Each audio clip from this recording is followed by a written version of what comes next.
of that incident over at our, somewhere else.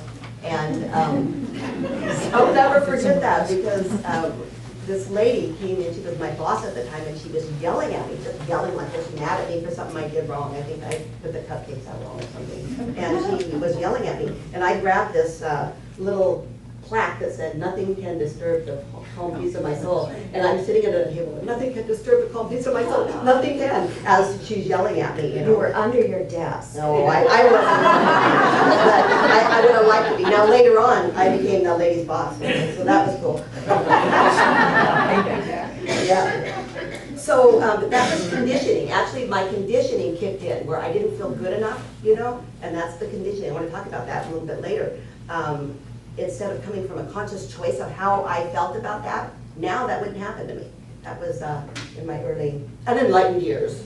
Okay, so I want to read this because I don't know if you guys can see it from here, but this is Viktor Frankl's quote, and he says, "The one thing that you can't take away from me is the way I choose to respond to what you do to me. The last of one's freedom is to choose one's attitude in any given circumstance." That was Viktor Frankl, who had, he was a Holocaust survivor. He was a therapist, I believe, amazing man. Now, this guy was very conscious, right? Very conscious, probably one of the most conscious people that I've ever read about. And what I know is that we all wish we could choose that way, and when we have enough consciousness, we can. So we're evolving towards consciousness, right? We're expanding our consciousness. And I think that he was very well grounded in well-being. He was grounded in that wider perspective of who he was. So I thought about what is it in our life that matters most to you? You know, what is it that matters the most of you? And I don't mean family and stuff, I mean personally, what is it? And I think Judy hit it on the head. It's probably happiness or well-being. You know, that matters. It's this attitude. It's what he said. It's this attitude of well-being, of just knowing that no matter what's going on in your life, that you have this incredible well-being. Anything. You can get through anything if you hold that attitude. That peace and joy are there no matter what. But, so what our goal is well-being of life, to be there. But I know that to have well-being, we have to cultivate acceptance and non-resistance. We have to accept first what's going on in our life. We can't stop it, we can't fight it. So acceptance always comes first. It had to for Viktor Frankl. He had to accept what was going on. He had to come to terms and be at peace, and then he could move forward to do the work he needed to do. And that we need to do that with our lives too. Acceptance is really key here. Now, what I know about acceptance is that to have acceptance, to accept, we got to choose it. So we have to have conscious choice to choose acceptance. And here's what I know about conscious choice to cultivate that. To really choose right, to choose consciously, we need to be in touch with something bigger. Because when we are in touch with that heart space, we choose consciously. So see, it's kind of a chain of events. I got to thinking about it. Why can't we just say choose love all the time? And I said that for years, choose love, I'm calm, I'm calm, I'm calm. But I know it's a process for all of us. It's a process of learning who we are, of touching the heart space of who we are and choosing from that heart space, choosing from it. And that takes practice in itself. That's why we talked about when we move to our new location, we're gonna have tons of practices, tons of things that get us into that heart space. You know, from yoga to meditation, we'll be offering a full meditation soon, so that we can drop to that heart space, because when we're in the heart space, we choose properly. We choose consciously, and our life changes. When we do that, we create what Deepak Chopra calls these new grooves, right, in our brain. It creates whole new ways of thinking. But see, what we do is we step back into old conditioning. I think Judy mentioned that the old, you know, our old way of thinking. You know, it's our old way of being in the world. And the truth is that we are conditioned beings. You said domesticated, and I like that. That's what Don Miguel, is that me? Is that me? Okay. Don Miguel Ruiz says all the time, that inside of us are lifetimes packaged inside of us as energy imprints that get triggered, right? So lifetimes we've had this. And through this lifetime, we've had all of this conditioning and imprints that have been who we think we are. I'm not worthy. You know, people are out to get us. I shouldn't show emotion. I have an imprint that goes, what a mess. I remember the other day, I walked into the house and I said, oh, what a mess, to my daughter. And she goes, you know, you sound just like Grandma. She used to say, when she walked in, she used to go, oh, what a mess, what a mess, what a mess. And I found myself saying it, I'm turning into my mother. It's the conditioning that we have, right? You just go right back into it unless you change your groove, unless you change your groove. And when we don't, we react from our old conditioning. We react, we say things we don't want to say, we think things we don't want to think, and we choose things we don't want to choose in our life. Could you put up the next picture, David? Okay, I'm not going to really talk about her too much, but what I want to say is that I don't think that she chose consciously, and I think she was sorry that she didn't choose consciously. Does everybody know who I'm talking about, Pauladina? Okay, so that's what I'm thinking is, in my humble opinion, that I would guess that those remarks that she made, some racial remarks that she made, came from old energy imprints, from childhood probably. You know, I know that if I look back in my childhood and I look back at my grandfather and I look at things that were said, and if I wouldn't have been able to shift and get out of that conditioning, maybe I would talk that way too. You understand what I'm saying? Is that conditioning plays a role in our life. It's a huge role. It's actually who we think we are. We're not that, but we think we're the conditioning. And even if we evolve, and everybody's evolving, Pauline's evolving, we're all evolving, sometimes we slip back. We slip back. Not sometimes, we slip back a lot. We slip back and we fall upon this unconsciousness again. And guess what we do? We choose again.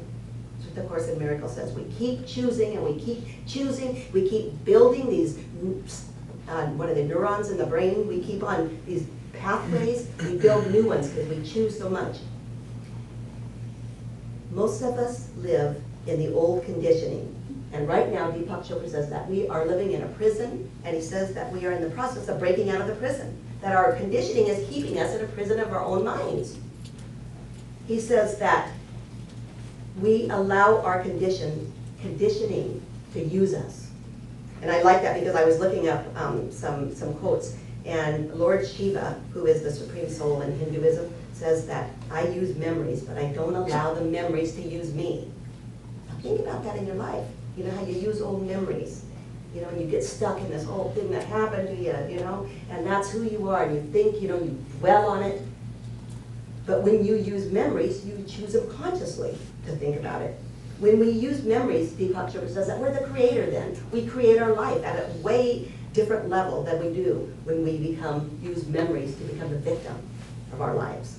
So we're invited to step out of this conditioning into the freedom of choice, the freedom of choice. And how do we do that? How do we do it? We start to observe our life. We become conscious observers, witnesses to our life. You'll hear that word a lot in a lot of the traditions. They talk about being the observer, the witness to everything that's going on in your life. We witness our addictive behavior, and all of us are addicted to something. All of us are addicted to something. And I think it's Chopra that says we all have it, and it's the #1 disease, and it's related to all other. I'm going to name a few of them. Nobody here has any of them, but think of one you might have. Food, tobacco, drugs, alcohol, work, sex, TV, having to appear younger, control, suffering, drama. You're addicted to drama. You're addicted to perfection, shopping, swearing. Think about this. Think about swearing. That's a condition. How many times have you thought, I'm not going to say that anymore, and it comes out, right? Your conditioning breaks out. Swearing. We're addicted. You know why we're addicted? Because we're not living from our source. We haven't activated our heart space enough. That's why we're addicted. And when our heart space is activated, everything changes out there. See, we're seeking something from outside. We're seeking it in food, we're seeking it in shopping, we're seeking it in TV, gambling, whatever it is. That's going to satisfy me. But you know what it is? It's a search for our wholeness. It's a search for who we are. It's a search for God. Every addiction is a search for completion. And completion is the wholeness of who we are. All of our addictions are a yearning for God. Wow, that's big. Everything we do that is self-destructive is a yearning to connect to something bigger than we are. And that need for God, that need for something bigger in us, that need is as important as food, as shelter, as water to us. And when we get that, our lives will never be the same. So how do we become, aware, the witness? How do we do that? We look at our thoughts and our moods and our reactions and our behaviors, and we say, that's the past. And what we do is we get present, and we bring the present to the past as we look at them. Does that make sense? You're looking at it with a new consciousness. So if you're looking at something in your life that isn't working, but you're looking at it from an aware space, it changes. And pretty soon it starts to dissolve. When we witness them in the present, we liberate ourselves from the past. I love that. So witnessing is so important. Just being aware. Being aware brings in a whole new consciousness to what's going on in your life, instead of shoving it under. And then as we start to observe our lives, we start to observe that there's silences between our thoughts. There's silences. And in that silence is the space that I talked about in meditation. It's aliveness. It's who we are. It's this incredible heart space that has so much intelligence and so much love in it. That's who you are. Your mind body is inside of that space, and you're the space. I get tingles when I think of this stuff. I read about it, and then all of a sudden my heart just expands, and I'm thinking, wow, I'm this big. And inside is just this little Glenda, right? But this space that we are is who we really are. And when we start to identify then with this space, it's like we bring space to our problems, because our problems don't seem that big a deal when our world and our boundaries get bigger. So the answer to everything is to find the space within you, is to find that space. Is to see things differently. I'm going to close with a story that I hear. You've probably heard this too, but it so works with this talk. It's about an old monastery that was falling apart, right? And it seemed like, the place was getting nobody. There were no young monks that were coming in. The monks that were there were crabby and fighting with each other.